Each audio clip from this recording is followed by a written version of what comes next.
Dalam konferensi pers yang digelar KPK pada Rabu 26 Januari 2022 di Gedung Merah Putih Jakarta Selatan, KPK akhirnya menetapkan mantan Bupati Buru Selatan atau Bursel, Tagop Sudarsono Soulisa sebagai tersangka dalam kasus perkara dugaan tindak pidana korupsi, penerimaan hadiah atau janji gratifikasi, serta tindak pidana pencucian uang proyek pekerjaan infrastruktur di Kabupaten Buru Selatan tahun anggaran 2011 hingga 2016.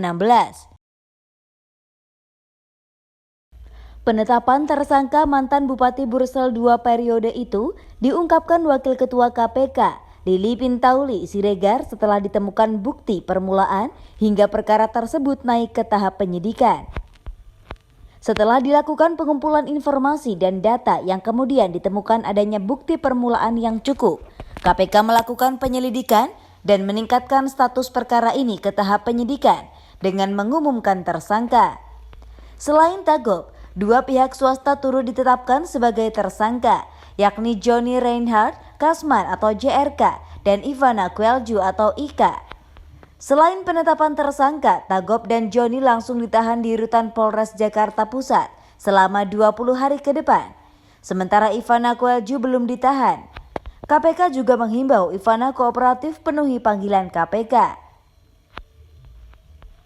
Sebagai penerima, Tagop dan Johnny disangkakan melanggar pasal 12 huruf A atau pasal 12 huruf B atau pasal 11 dan pasal 12B Undang-Undang Nomor 31 Tahun 1999.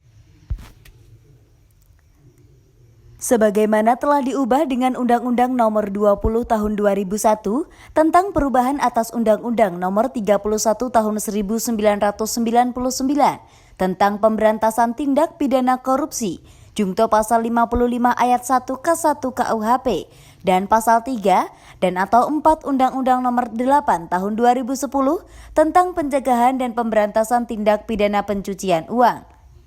Sementara tersangka Ivana Kuelju sebagai pemberi disangkakan melanggar pasal 5 ayat 1 huruf A atau B atau pasal 13 Undang-Undang Nomor 31 Tahun 1999 sebagaimana telah diubah dengan Undang-Undang Nomor 20 Tahun 2001 tentang perubahan atas Undang-Undang Nomor 31 Tahun 1999 tentang pemberantasan tindak pidana korupsi.